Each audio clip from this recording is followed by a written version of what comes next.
প্রিয় মুসলিম উম্মাহ, এই চরম ক্রান্তি লগ্নে আমাদের এই আশ্চর্য নীরবতা ঘোর আধারে ঢেকে দেবে জাতির ভবিষ্যতের প্রতিটি মঞ্জিল। শুধু আমাদেরকে যদি এর খেসারত দিতে হতো তবে এত পেরেশান হওয়ার কারণ ছিল না। কিন্তু এই অপরাধ কেবল আমাদের নয়, আমাদের ভবিষ্যৎ প্রজন্মেরও সব শান্তি সুখের প্রদীপ নিভিয়ে দেবে। এদেশের কর্তৃত্ব আগ্রাসী মুশরিকদের হাতে চলে গেলে জাতির উপর নেমে আসবে অন্তহীন মুসিবত। সেই ভয়াবহ অন্ধকারের কথা কল্পনা করলে অন্তরাত্মা কেঁপে ওঠে।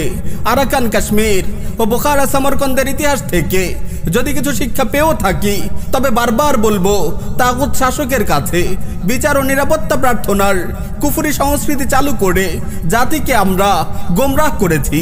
যুগ যুগ ধরে ধর্ণা দিয়েছি জাহান্নামের দুয়ারে। বর্তমান প্রজন্মই শুধু এই ভ্রষ্টতার আগুনে পুড়বে। আমাদের ভয় শুধু এজন্যই নয়, বরং বছরের পর বছর ধরে এই আগুনে পুড়বে আমাদের ভবিষ্যৎ বংশধররা। জাতির রাহবার, হে উলামায়ে কেরাম, সম্ভাবনাময় মুসলিম তারুণ্য, যে বিপজ্জনক অপরাধে ঝাঁপিয়ে পড়েছে উপমহাদেশের মুসলিমরা, তাদেরকে ফেরানোর দায়িত্ব আপনাদের। তাদেরকে সতর্ক করার এবং ঘুম থেকে জাগিয়ে তোলার দায়িত্ব আপনাদের। এরপর অনুগ্রহ ও সম্ভাবনার সব দুয়ার বন্ধ হয়ে যাবে।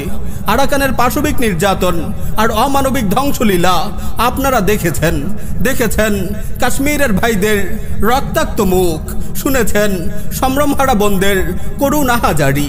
সেই দিনের অপেক্ষায় কি আপনারা বসে থাকবেন? মুসলিমদের দিন ও দুনিয়া বিধ্বংসী আগ্রাসী শত্রুর বিরুদ্ধে ইদাদ ও জিহাদ থেকে বিরত থাকা ভয়াবহ অপরাধ। তিক্ত হলেও সত্য, যুগ যুগ ধরে আমরা আলিম আওয়াম সবাই মিলে এই অপরাধ করে আসছি। আমরাই আল্লাহর রহমতের সব পথ বন্ধ করে দিয়েছি। গলা টিপে মারতে উদ্যত হয়েছি ভবিষ্যতের সব আশা আকাঙ্ক্ষার। মনে রাখবেন, আরাকানেও ছিল শত শত মাদ্রাসা, উঁচু মিনারওয়ালা মসজিদ, তাবলিগ জামাতের অবাধ পদচারণা আর বিশাল বিশাল সুবিখ্যাত দ্বীনি মারকাজ। কিন্তু কোথায় আজ সেই দ্বীনি দরসগাহ যেখানে বসে ওহান আক্রান্ত মৌলবীরা জিহাদ হারাম হওয়ার ফাতোয়া দিত? কোথায় সেই মাওলানারা যারা ইদাদ করতে চাওয়া মুজাহিদদের তাগুতের হাতে তুলে দিত? হিন্দুত্ববাদী আগ্রাসনের প্রথম শিকার হবে এই দ্বীনি মার্কাজগুলোই। গুড়িয়ে দেওয়ার আগে মুশরিকরা জানতে চাইবে না এরা জিহাদ বিরোধী ফাতোয়া দিয়েছিল কিনা। প্রিয় ভাই ও বোন, সচেতন হতে হবে আমাদের। নিজেদের প্রস্তুত করতে হবে বিভীষিকাময় দিনগুলোর জন্য। শরিয়া আমাদের উপর যে জিম্মাদারি অর্পণ করেছে তা যেন আমরা যথাযথভাবে আদায় করতে পারি। সব সময় এই চেষ্টা দোয়াই হওয়া উচিত আমাদের দৈনন্দিন জীবনের নিত্য সঙ্গী। আসুন আমরা সচেতন হই, ব্যক্তি ও পারিবারিক জীবনে পরিপূর্ণভাবে ইসলামী শরিয়া প্রতিষ্ঠা করি। ঘুণে ধরা মুসলিম সমাজের কোনায় কোনায় ছড়িয়ে দেই বিশুদ্ধ আকীদা ও নববী মানহাজের বয়ান। আসুন আমরা তরুণরা সংঘবদ্ধ হই, এলাকার আলিম দিনদার মুরব্বীদের নিয়ে ছোট ছোট দ্বীনি সংগঠন ও দাওয়াতি কাফেলা গড়ে তুলি। আসুন উপমহাদেশে মুশরিকদের উত্থান ঠেকাতে আমরা জিহাদ ফি সাবিলিল্লাহর বদরি চেতনা উম্মার হৃদয়ে চাড়িয়ে দেওয়ার চেষ্টা করি। সম্ভব হলে আল্লাহর জমিনে আল্লাহর দিন কায়েমের সংগ্রামে নিয়োজিত ইদাদের কাফেলায় শামিল হই।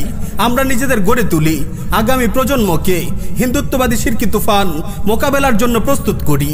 তাদের হৃদয়ের প্রশস্ত ভূমিতে নির্মাণ করি তাওহীদের সীসাঢালা প্রাচীর। ইনশাআল্লাহ গজওয়াতুল হিন্দের উত্তাল রণাঙ্গনে আমাদের এই ইদাদ, আমাদের এই তাওহীদি প্রজন্ম হিন্দুত্ববাদের উত্থানকে বীর বিক্রমে রুখে দেবে।